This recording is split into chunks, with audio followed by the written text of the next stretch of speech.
Ball lovers, ball knowers, Bucks fans, welcome to another episode of the Bucks Beat.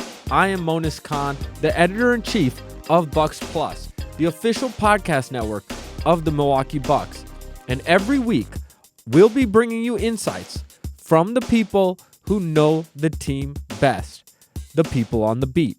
And this week is no different. In fact, we have a historian, Jordan Treske, host of the Win in 6 podcast, author of Building the Milwaukee Bucks, which tracks the team from 1968 in their inception year to 1975 for a definitive account of the Kareem Abdul-Jabbar and Oscar Robertson championship era of the Milwaukee Bucks. Jordan will be joining us to talk about writing his book, some parallels in history between then and now, and giving us his thoughts on how the team is doing right now.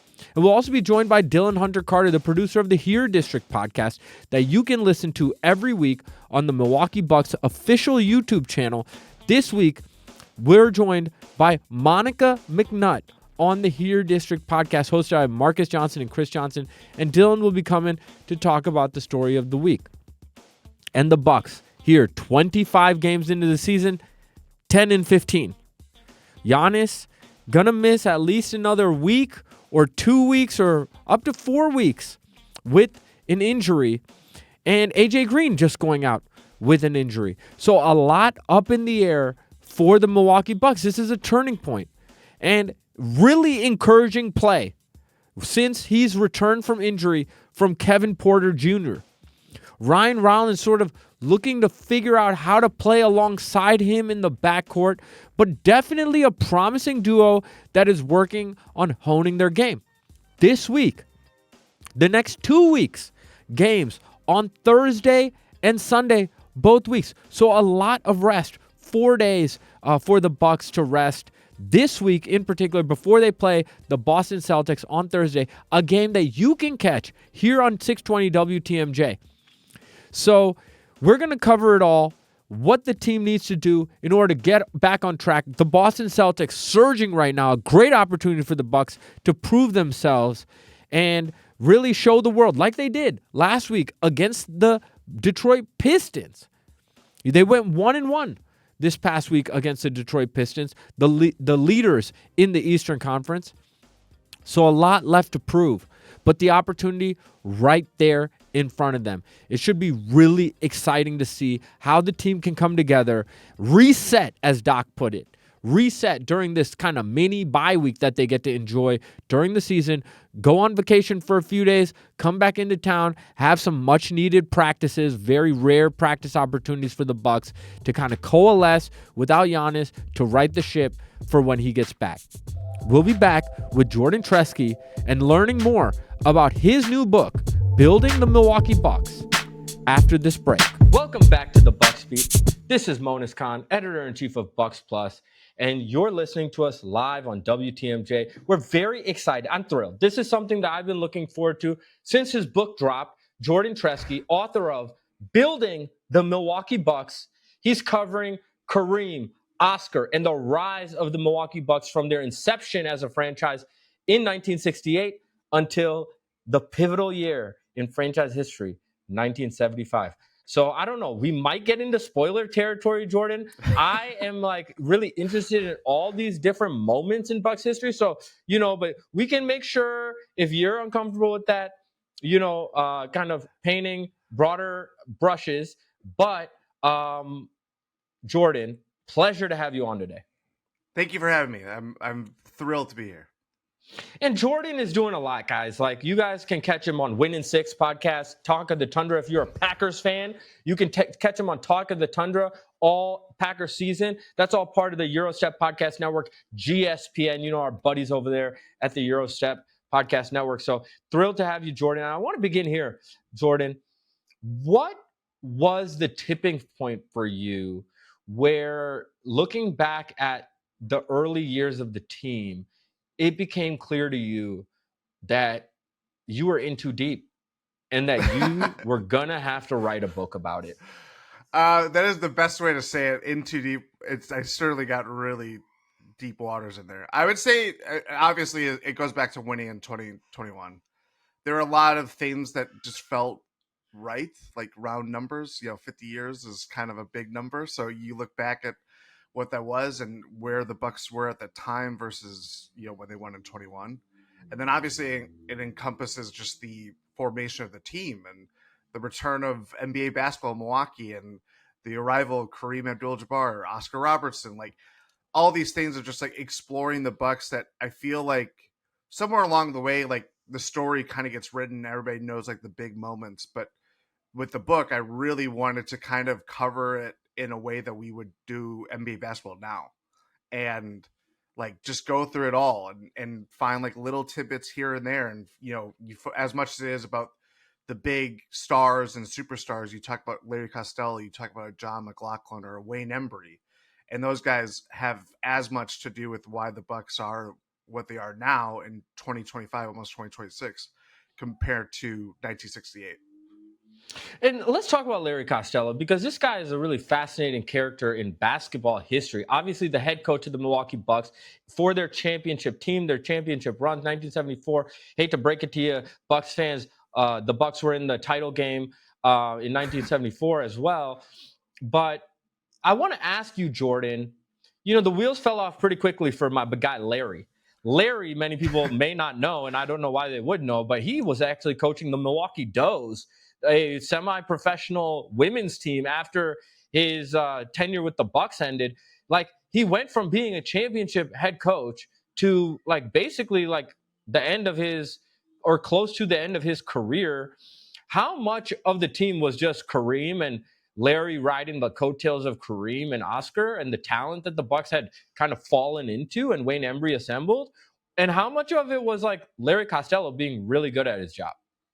It's one of those things where you see how the talent or like supporting cast kind of fortify around the stars. Like we recognize that a lot now. At the time, it was Larry Costello comes in, he's coaching an expansion team. All these guys are coming from different. It's an expansion draft. You're kind of putting this hodgepodge together, and then all of a sudden you have one of the greatest NBA players to come to your team a year later, and then that's followed by Oscar Robertson. So yeah, like I think even Larry Costello, it was during his resignation speech, excuse me, he said, we were building towards something, and then we got Kareem, and everything just got out of control. And it's like there's something about growing organically, and then how do you kind of support superstar talent. And I think Larry Costello did a really good job of that. And then when Kareem leaves, it's like you don't have that center that holds it all together, literally, because his position. But it's like it's, you see the germs of how the Bucks became what they were, but as time grew, and as people kind of leave, or guys aren't as good as they were, like it's hard to kind of keep that same core message from the beginning. And Kareem Abdul-Jabbar, Lou Alcindor, perhaps when he began his Bucks career, obviously everyone like has an idea, right, of like the type of phenom and the type of force he was. Do you feel like we truly understand, especially his Milwaukee Bucks tenure, do you feel like we truly understand just how amazing a basketball player he was? I don't think so, honestly. I think part of it is it's covered in purple and gold. Like we remember Kareem as a Laker. Um, and I think for me, one of the biggest reasons why I wanted to write this book was to go into the Kareem years and to learn more about him, because he kind of has this mystique and this kind of this unknowable figure. And what we think of like Zion Williamson, or like these guys that have, we know about them from 15, 16 years old. That happened to Kareem when he was in 1965. Like we're not in the same media age by any means. Like we're in this like solar system right now compared to where it was then. And everybody knows about him in that sense of like, he goes to UCLA. It's all these different things that like, take him away or take him into like kind of this unknowable figure and kind of protect him around there. Then he comes to Milwaukee, and the NBA wasn't where it is now, where the guys are in a very different stratosphere as the league and the players themselves are known. So it was so interesting to see how he kind of just changed, obviously, the Bucks forever, changed the league forever, changed the professional basketball forever.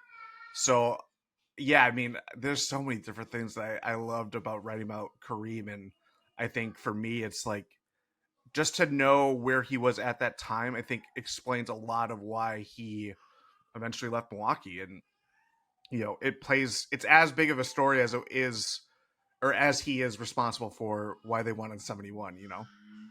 Was there something you learned about it? I want to stick to on the court for a second before we kind of move on.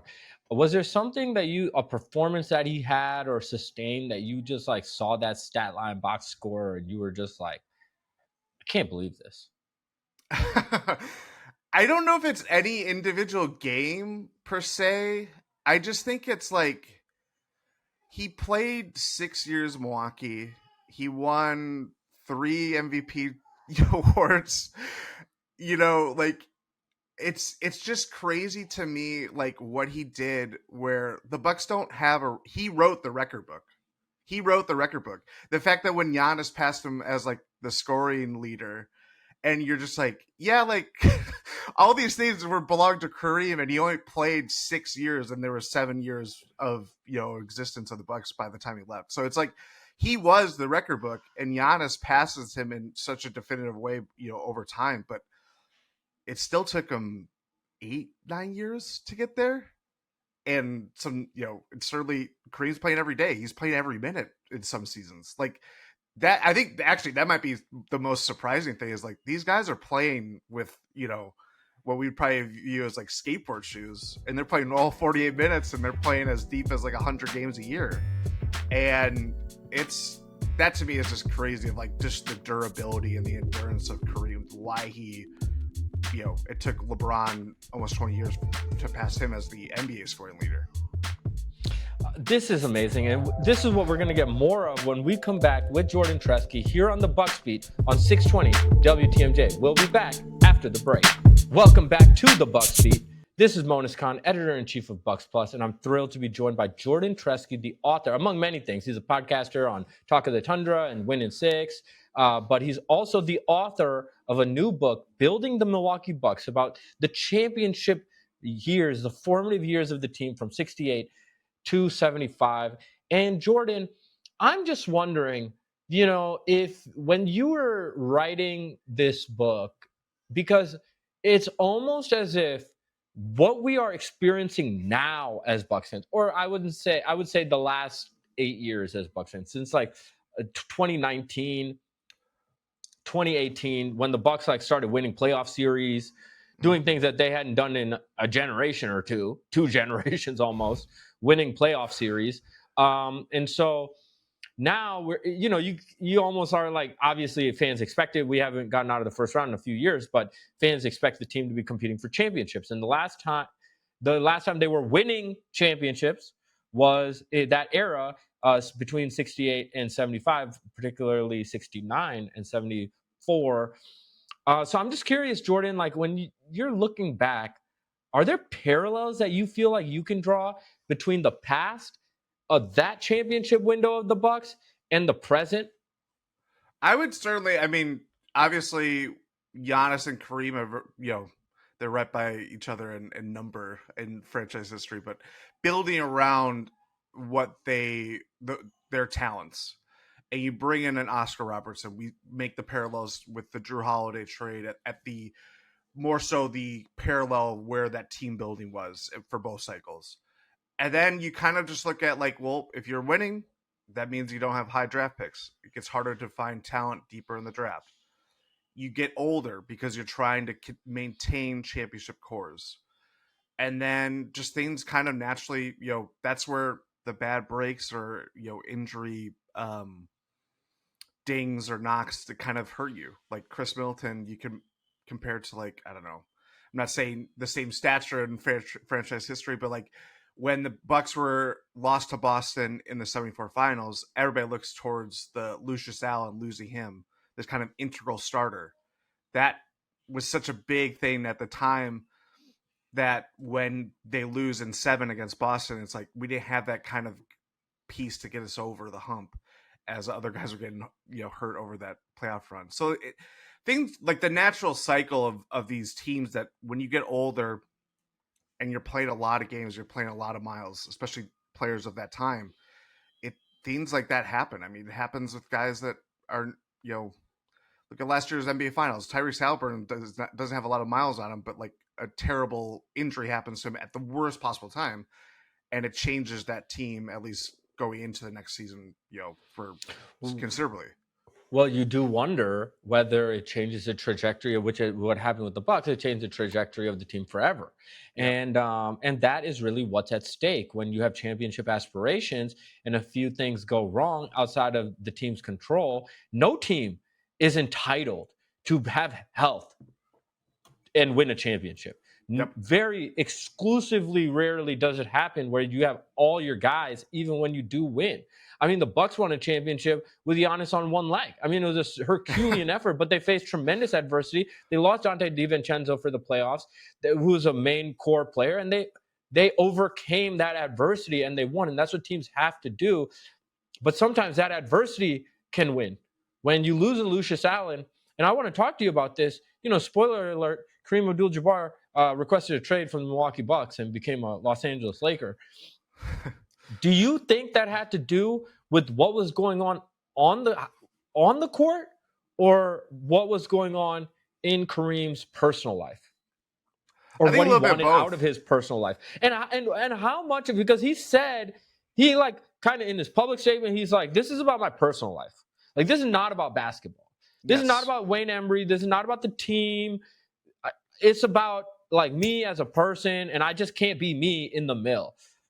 Kareem was a Muslim. I don't know what other aspects like he was referring to Jordan, but like, can you lay out the personal component of it and then lay out the basketball component and tell me if that also had something to do with it? I think I don't think. Sorry, let me rephrase this. I think basketball certainly played a part in it, in that once the Bucks were kind of fading, I mean, Oscar retires. That was kind of a controversial thing too at the time, where it's like he's getting older. They didn't want to protect him through the expansion draft. He becomes a free agent, and that gets a little dicey. And he made a play to go in the broadcasting booth rather than play another year. But the team is changing, and I think more so than not, like when you don't have that competitive reason to be here, like that triumphs over everything else, I think a lot of the things that kind of, I don't want to say haunted, but it wasn't like Kareem was out there and he was a very solitary figure. He wrote about it in his books. Like he played basketball, he went home, he was very just like, he liked being himself and kind of being one, his fortress of solitude, to use a Superman reference. And I think that kind of takes a toll of like, he, especially given that he was this huge figure at the time, growing up at a very pivotal age, like developmentally, and he's a civil rights icon. He's, had a near assassination attempt, or like people around him at the time because of things going on with his religion. And I think, that takes a lot of time. That takes a toll on you as who you are as a human being, and that mentality of what you kind of feel going through all those different things. So I think that fed into why he wasn't at home in Milwaukee as much, as he just never felt right here. And that's fine. Like that's part of the story and part of what it was. And it takes fans for us to accept that at the time. And I think that's why, I shouldn't say, I misspoke there before the assassination attempt, but someone through his like religion had this terrible kind of like mass slaying, and he's connected to the community that he was at. And that was such, like, reading about that time during 1973, and all the kind of like Bucks players were scared to stand next to him in the layup lines or like during the national anthems because they thought that he was going to get assassinated. That's what I meant at the time. So yeah, it like that's heavy stuff. That's heavy stuff to put on anybody. And I think for me, like reading about that, that kind of informed a lot more of like why he was the way he was, and just kind of wanted to be apart from everything. And then, eventually probably just, I want to be somewhere else where I don't have this burden on myself. Yeah, and obviously, like an extraordinary intellect, literary figure, just a man of like so many different talents, such a cultural, like he's almost had, just like you're saying, a civil rights icon, like almost as much of a cultural impact as he's had on the basketball court, which is just like an extraordinary thing to say. He's one of the figures of the game, like Michael Jordan, you can say in a business sense. LeBron James, you can say in like definitely like a cultural sense. But like no one is the heavyweight human being, Muhammad Ali style figure that transcended sports quite like Kareem Abdul-Jabbar. I think it's like a loaded thing to parse, but I think definitely worthy of a debate. And I would put him right up there in, among Jackie Robinson and some of these figures in sports who were just transcending what it meant to be an athlete. And in 1975, like New York and LA are cultural centers of the world. Like you don't have to be a solitary figure. You could read poetry, like with the boys. You know what I'm saying? Like there's like you could go to the theater. You could like be in a Hollywood film. Like, we live in a decentralized world where you can do a lot more and be like part of a conversation in a way that you just couldn't be unless you were physically there at that time. And I think like Milwaukee, it just put a ceiling on the type of contribution he could make to society. Fair. Yeah.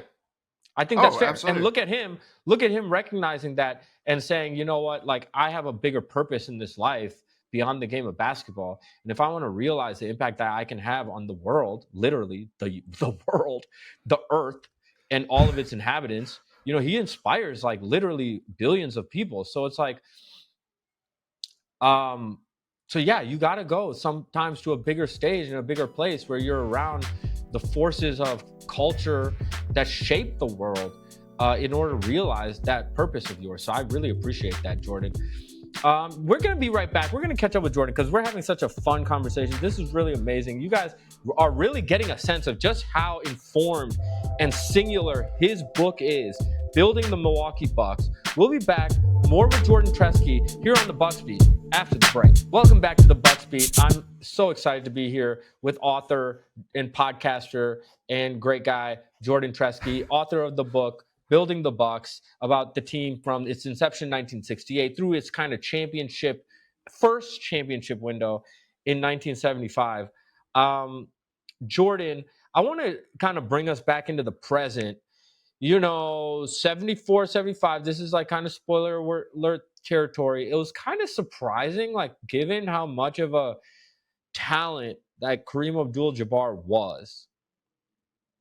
It was kind of surprising to see the Bucks team not being able to like be right where it was even a season before. 73, 74, they're in one place. 74, 75, wheels kind of fall off.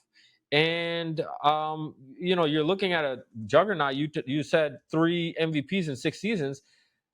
How's Kareem not going to make the playoffs? Like that's just totally crazy. So now we're in a situation with the Bucks. They are, correct me if I'm wrong, 10 and 15. Is that right? I believe so. Yes.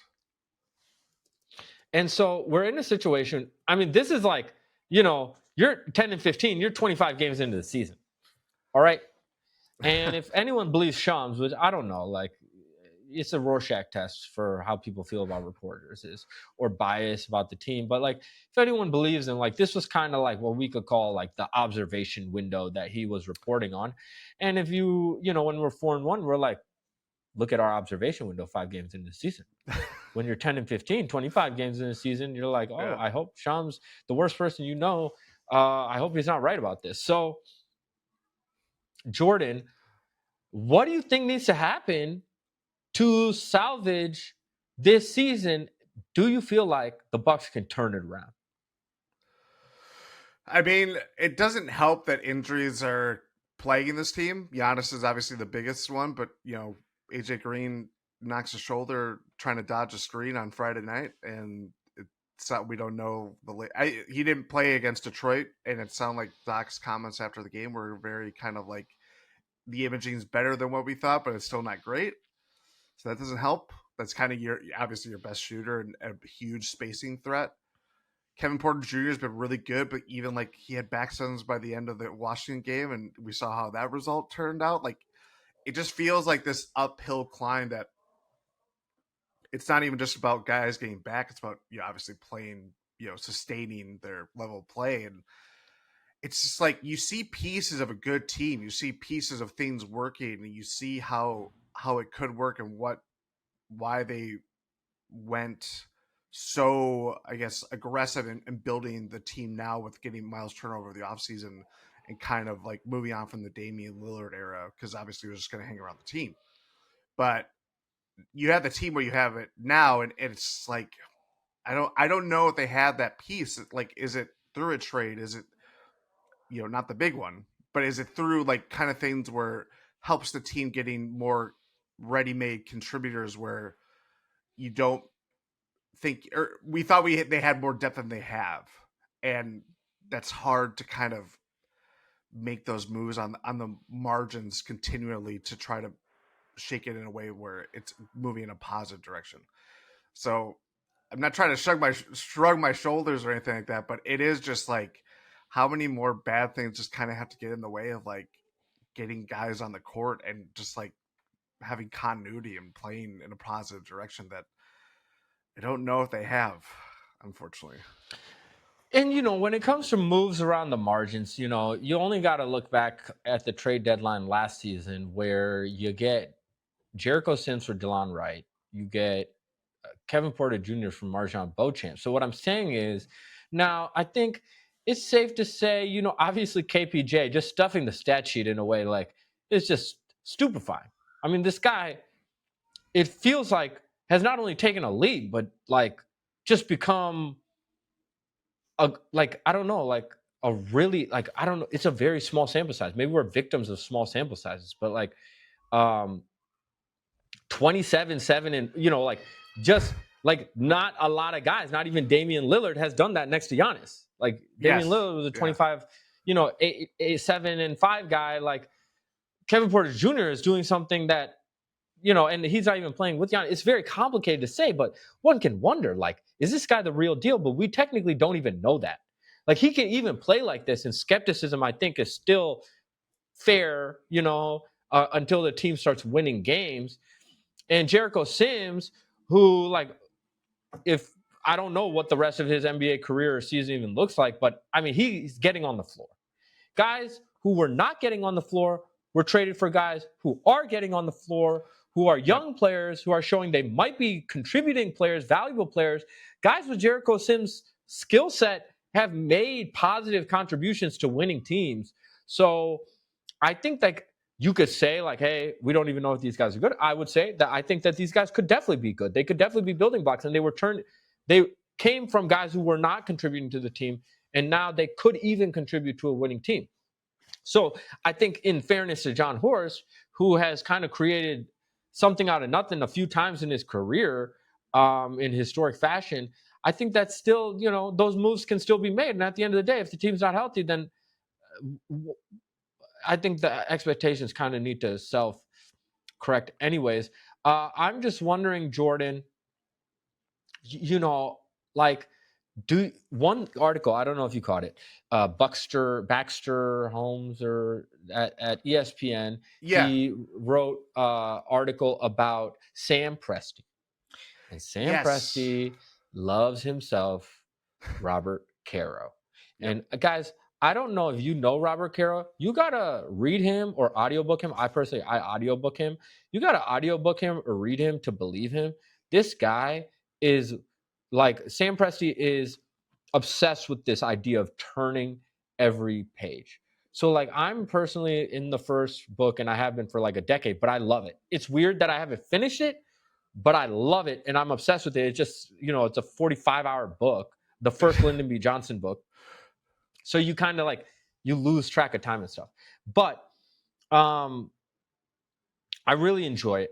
And it's like not only a biography of Lyndon B. Johnson, it's literally a biography. Within it is a biography of every single person that Lyndon B. Johnson ever met. Like, I'm learning about the nitty gritty of like a congressman Sam Rayburn, who was in Congress for 48 years. I'm learning about like every aspect of Sam Rayburn's life. With like turn every page, like it is Sam Presti's mantra.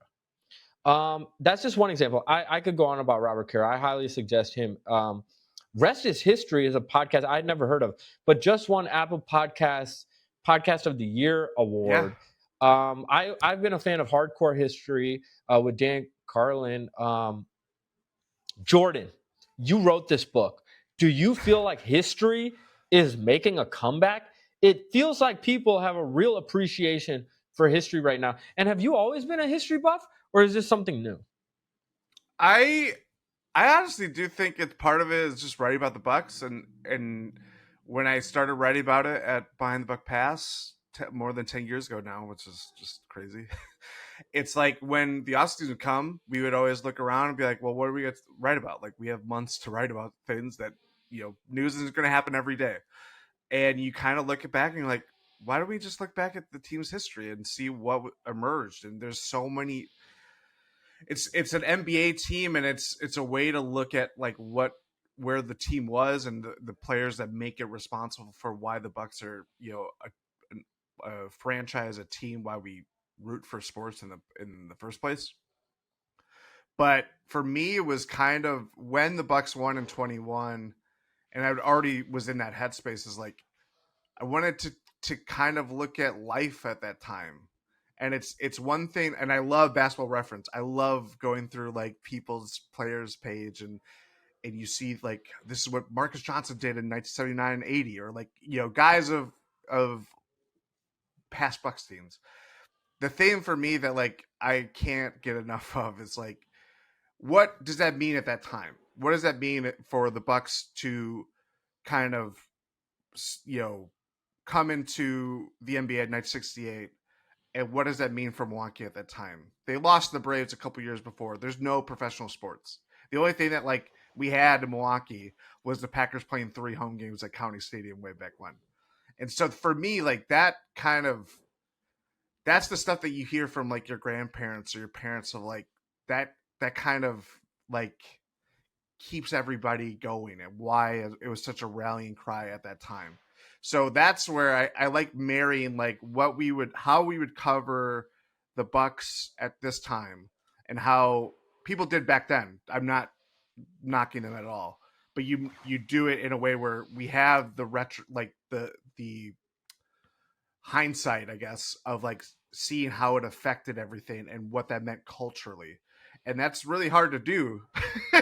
It's really hard to do, if I could say so myself. It takes a lot of time and a lot of effort to make it possible in ways that I think anybody can learn, because it's like you don't have to be a fan of the Bucks to read this book. You could be an NBA fan. You could be a fan of another team, because it revolves around guys that Kareem and Oscar and all this stuff. But if you like Milwaukee and you want to learn about time, like Milwaukee during that time, and people that kind of come and go that have something to do with basketball, but might not have something to do with basketball, like that's why I try to get in this book, and we'll try to do it in future stuff. And I think that to me is just like more rewarding to learn about life at that time and how things progress and change. Because like you mentioned before, like we're in a very decentralized world, but at the time it's like, this is Milwaukee, this is LA, like things are their own thing, and communities kind of rally behind that. And as we get more aware of the world and how everything works, it's like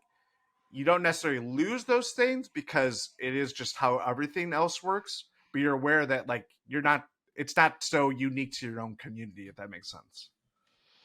Guys, I cannot say enough about this book, Building the Milwaukee Bucks, like what Jordan had to do to report it out, the research that he did, the sacrifices that he made to tell this story. I mean, it's really extraordinary. So definitely pick up Building the Milwaukee Bucks at bookstores near you, online. Listen to him on Talk of the Tundra and Win in 6 on the GSPN Podcast Network. Jordan, it has been a delight, and we are very grateful to have you part of the Bucks Beat community. Excited to have you back on later this season. Fans, give Jordan some love in the comments on YouTube. Follow him on social media, and we'll be back with more, including the Bucks Story of the Week after the break. You're listening to the Bucks Beat on 620 WTMJ. Welcome back to the Bucks Beat. And one of my favorite parts of every week is when we have Dylan Hunter Carter, the producer for the Here District podcast, join us on the show. Dylan, always a pleasure hanging out with you. What's up, Monis? Good to see you. Ready for another week of Bucks basketball. You know, and we got the Celtics coming up on Thursday. Everyone can listen to that game here on 620 WTMJ. And the Celtics are surging. And it's another great opportunity, just like last week, picking up a win against the Detroit Pistons when Giannis goes down very early in the game, showing that grit, showing that level of focus and resilience to get back and win that game. The Bucks could make a statement here at 10-15 with another win this Thursday. And Dylan, what do you think could be one of the keys to getting the Bucks back on track? Well, I think right now the Doc Rivers experimentation era is upon us. And this is where, without Giannis, with guys in and out of the lineup, Doc is leaning into everything. Frankly, he's trying stuff. He's throwing stuff against the wall and seeing what sticks. We're seeing the team run a lot of zone on defense, which has definitely been a part of the conversation. It helped them a ton in their first game against the Pistons. Kind of broke down in the second game, but hey, that's what happens when you see the same team and a great coach twice in a couple of days, right? He's playing around with starting lineups, 3 different starting lineups in his last 3 games. He's changing his fourth quarter rotation. So we'll dive into some of it more specifically, but Doc is doing a little bit of everything to try and keep teams on their toes and find things that are going to work once Giannis returns to the lineup. And honestly, we're seeing some mixed results, but ultimately they are moving in the right direction, and that's huge. And with this mini bye week this week, they played on Saturday and now they're playing again on Thursday. Doc is building in some vacation time, a few days that these guys can get away and go wherever they want to relax and reset. And then he gets to do some practice. And what are you seeing in terms of the winners and the losers in terms of how the rotations are panning out, especially in sort of like the closing winning time moments of the game? Certainly a winner, Bobby Portis. Bobby's been getting extended run. Doc is allowing him to put up shots the way that he wants to, find his rhythm in a very natural way off the bench. He's even closing a lot of these games. And that's not something that you might have expected from him because Bobby's the guy supposed to provide that energy off the bench. Another guy in that same role, Jericho Sims, who is now a starting power forward in some nights.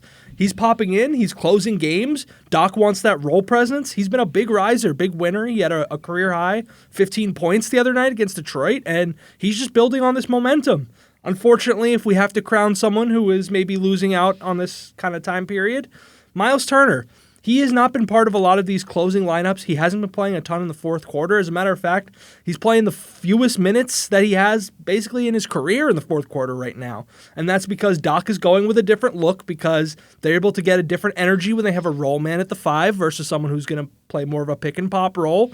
However, I think this is something they're going to experiment with throughout the rest of the season. And who knows, this could be the catalyst that will get Miles rolling into the paint more often as we head into the latter stretch of the season later this year. Yeah, definitely interesting to see the wrinkles of Sims' game, maybe even pushing what he thought he could do on the court in the NBA. I saw him kind of taking the ball up, grabbing a rebound and running down the court with the ball, bringing the ball up, and then I saw him with this crazy assist after driving and, a little bit of point J-Rock. So it's really interesting to see, and I'm wondering, Dylan, with the team a few weeks out of Giannis coming back and AJ Green going down with that shoulder kind of for an indefinite period of time, who do you think is going to have to be the star of this team? Put the team on the back in order to pick up a few wins and keep, the boat afloat until the MVP comes back. I'm going to cheat a little bit, and I'm going to put 2 guys in there. First, Kyle Kuzma. I think that Kyle Kuzma is not only a perfect bridge for a lot of the things that they want to do with Giannis on the court, right? When they're running some of these actions that are traditionally going through Giannis, but Giannis isn't on the floor. Who's playing that 4 spot? Who is filling that role? It's Kyle Kuzma. And so Kyle Kuzma is going to have to make the most of his opportunities. He's going to have to scrap. He's going to have to play defense. He's going to have to grab rebounds, do that dirty work. But when he does that, the rest of his game is activated. He's able to find his flow, find his energy, fit in, and instead of trying to stand out, chucking up shots, whatever it may be, Kuzma is going to find his rhythm within the flow of the game. And then the other guy is Turner, actually. It's Miles Turner himself, because I think this is an incredible opportunity for Miles to be one of the top options on this team, prove why he was their big splashy offseason addition, and go out and get some buckets, frankly. And I think he's got it in him. I think he wants to do this. It's just a matter of putting him in a position to succeed. And I think that's on the way. And we're going to be back with more on what the Bucks need to do to right the ship with Dylan Hunter Carter here on the Bucks Beat on 620 WTMJ. We'll be right back after this break. And welcome back to the Bucks Beat. I'm here with Dylan Hunter Carter, the producer for the Here District podcast. And Dylan, this week, Here District had Monica McNutt, ESPN analyst, on the show, and with some really interesting insight on how the Bucks can sort of bridge this gap and be competitive until Giannis gets back.